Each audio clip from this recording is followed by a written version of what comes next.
Defence car हादसे ने एक बहुत हैरत अंगेज और एक बहुत तहलका खेज मोड़ लिया है और उस मोड़ के अंदर 780A और 302 नामी दो दफात का इंदराज किया गया है। इनसे मुलजिम अफनान को क्या क्या नुकसान पहुंच सकता है। अफनान शफकत जो कि इस सारे वाक़े का मुलजिम है, उनके वकील हमारे साथ मौजूद हैं, उनसे ज़रा बातचीत कर लेते हैं। बताइएगा इस केस के हवाले से आप तक इत्तला कैसे पहुंची और आपने कब इसे टेक ओवर किया? मुझे उनके वालिद के ज़रिए इस वक़्त की इत्तला मिली है। बात बताइए अब तक FIR दर्ज हो चुकी हुई?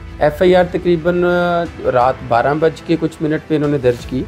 उस वक्त तक जो कंप्लेनेंट साइड थी उनके कोई वकला साहिबान थे, वो थाने में मौजूद थे और वो अपनी कोई मुशावरत में FIR वगैरह तहरीर कर रहे थे, बना रहे थे जब मुझे इसकी इत्तला। अच्छा, यानी आप ये बता रहे हैं कि FIR जो पहली मरतबा काटेगी जिसमें 3 चीखें लगी थी, हाँ, जिसमें जुडिशल हो गया था अफनान, बिल्कुल वो पहली FIR का मतन कंप्लेनेंट के वकला ने लिखा। बिल्कुल, इसमें पुलिस ने वेरिफिकेशन की। अच्छा, तमाम हालात वाक़यात की मौके पे जाके उन्होंने जो थे इंक्वायरी की। उसके बाद जो कंप्लेनेंट थे उनके कौंसल आए और उन्होंने जो दरख्वास्त तहरीरी तौर पे दी, उसकी दरख्वास्त के ऊपर जो थी, जो जुर्म बनते थे एज़ पर कंटेंट्स, वो 322 था, 379 था और वो दूसरा उसमें उन्होंने कहा रिएक्शन है, उसके मुताबिक उन्होंने in according with law FIR दे दी। ऐसा क्या हुआ उस वक्त वकला को समझ नहीं लग सकी थी या उस वक्त मुद्दईयान ने प्रॉपर गाइड नहीं किया? ये अचानक से मोड़ क्या आया है ये 780A हरासा करने वाला है?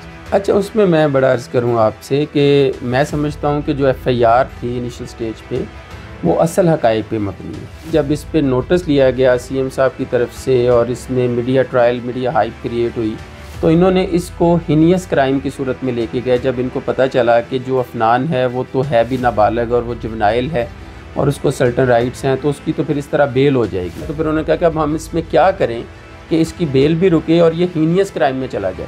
अब उसको, उस क्राइम को हीनियस क्राइम में बनाने के लिए उन्होंने एक खुद साख्ता, मनगढ़ंत और ख्याली कहानी बनाई सब्सिक्वेंटली, और उसकी बुनियाद के ऊपर एक नया वर्शन, एक नया मौक़िफ़ जो है वो सामने आया। चूँकि सेक्शन 300 जो PPC की है, जिसकी बुनियाद पे 302 लगती है, उसमें साबका रंजिश हो, इंटेंशन टू किल हो और उसके मेंजरिया हो और उसके बेसिक इंग्रेडिएंट्स हैं, जिस बुनियाद के ऊपर उन्होंने बाद में ये कहानी नई बनाई और उसको फिर उन्होंने उसकी बुनियाद के ऊपर 302 इस केस में इजाद की। एक अफवाह बहुत ज़्यादा गर्दिश कर रही है और वो ये है कि अफनान के जो वालिद साहब हैं, मोस्ट प्रोबेबली शायद उनका कोई ताल्लुक किसी ऐसी सियासी जमात से हो जो कि हालिया निगरान सेटअप की मुखालिफ नज़रियात की हामिल हो।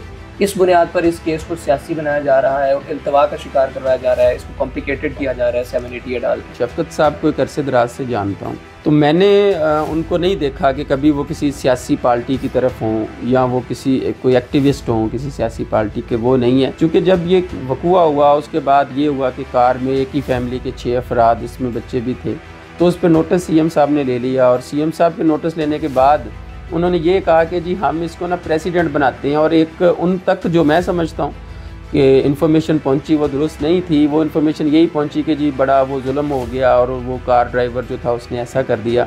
हालात तो वाक़यात उनके सामने भी इस तरह पेश किए गए कि इनको जालिम बना के सामने रख दिया गया। लेकिन मैं ये समझता हूँ ज़ाती तौर पे कि जो CM साहब हैं उन्होंने ओथ ली हुई है और जो उनकी ओथ है वो है ये है कि वो कॉन्स्टिट्यूशन के और लॉ के मैंडेट के अंदर रह के प्रोसीड करेंगे। वो उनके अल्फाज कॉन्स्टिट्यूशन नहीं है, उनके अल्फाज जो हैं वो लॉ नहीं है। सर, FIR का पहला मतन और फिर FIR का मतन चेंज हो गया, 780A लग गई, 302 लग गई। इस सारे सिनेरियो में आप क्या समझते हैं कि बददियानती किसके एंड पर हो रही है? देखिए, मैं इसमें बिला हिलोजत ये बात करूँगा कि ये पुलिस जो है वो मिसयूज़ कर रही है अपने प्रोसेस को, और उनका ये करना बददियानती उनके पार्ट के ऊपर आइडेंटिफाई कर रहा है। और उनका कंप्लेनेंट के साथ ये खड़े होकर ये कहना कि हम उनके साथ हैं और हम उनका साथ दे रहे हैं, ये कंप्लेनेंट के साथ भी ज़्यादती कर रहे हैं, हमारे साथ भी इन्होंने ज़्यादती की। और बददियानती पुलिस और पुलिस फंक्शंस और अथॉरिटीज़, इनके पार्ट के ऊपर बिल्कुल यहाँ। ठीक है।